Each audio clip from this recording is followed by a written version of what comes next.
మన ప్రభు మన రక్షకుడైన యేసుక్రీస్తు వారి ప్రశస్త నామంలో ప్రతి ఒక్కరికి వందనములు, శుభములు, శాంతి సమాధానము కలుగునుగాక.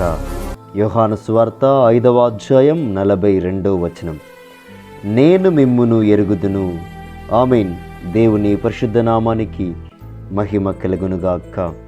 ఈనాడు ఈ వాగ్దానం ద్వారా దేవాతి దేవుడు మనందరితో మాట్లాడుతున్నారు.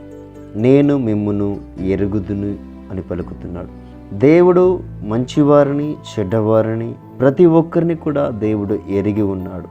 మరి ఇక్కడ ఈ సందర్భంలో 38 సంవత్సరాలుగా కోనేటి వద్ద పడి ఉన్న వ్యక్తిని దేవుడు బెతస్దా అనబడిన స్థలమున గొప్ప అద్భుతాన్ని ఆశ్చర్యకారిని చేసి స్వస్థతపరిచారు. దేవునికి స్తోత్రము కలుగునుగాక. మరి యేసే స్వస్థపరిచారని అక్కడ ధర్మశాస్త్ర బోధకులకు, యూదులకు మరి ఈ యొక్క వ్యక్తి చెప్పేశాడు. దేవునికి స్తుతి కలుగునుగాక. మరి ప్రభు వారి మీద వారు నేరాన్ని మోపడానికి, అంటే శ్రాంతి దినమున శ్వాస చేయకూడదని ఒక ఆచారం అనేది ఒకటి వాళ్ళు పాటిస్తుండగా దేవుడు గొప్పగా అద్భుతాన్ని చేశాడు. మరి వీరందరినీ దేవుడు ఎరిగి ఉన్నాడు.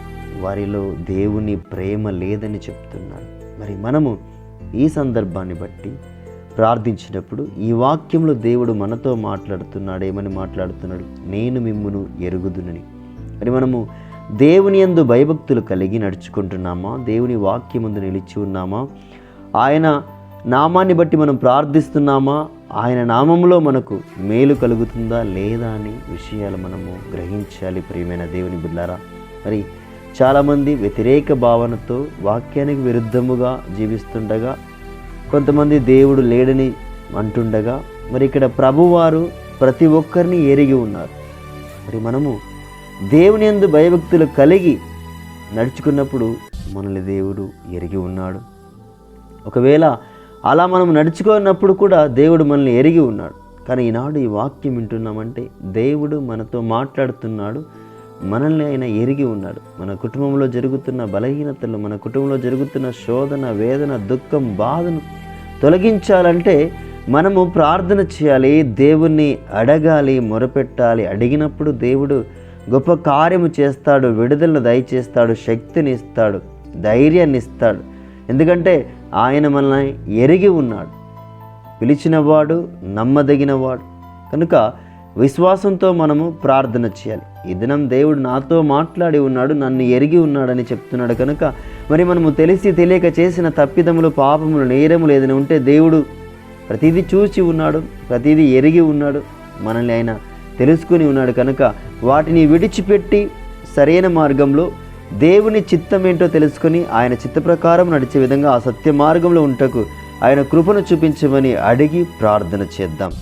పరిశుద్ధుడా, పరలోక తండ్రి, గొప్ప దేవ, నీకు వందనాలు, స్తోత్రాలు తండ్రి. ప్రభా, ఈ దినం గొప్పగా మీరు మాతో మాట్లాడి ఉన్నారు తండ్రి.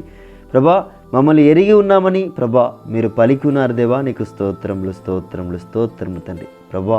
ప్రభా తెలిసి తెలియక ప్రభా మరి కొన్ని తప్పిదములు జరిగాయి ప్రభా, తప్పులు చేసి ఉన్నాం తండ్రి. క్షమించండి, మన్నించండి ప్రభా.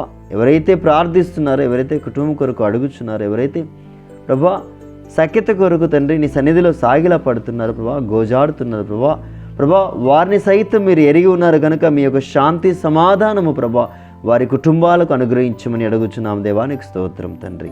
ప్రభా, బలపరచండి, స్థిరపరచండి, నీ పరిశుద్ధ ఆత్మతో నింపండి, అభిషేకించి నడిపించి రక్షించమని మా నాథుడు, మా రక్షకుడైన మీ ప్రియ కుమారుడైన యేసుక్రీస్తు అతి పరిశుద్ధమైన ఎంతో శ్రేష్టమైన నామంలో ఈ యొక్క చిన్ని ప్రార్థన అడిగి వేడుకొని బ్రతిమాలుకొని పొందుకొని ఉన్నాం తండ్రి. ఆమేన్.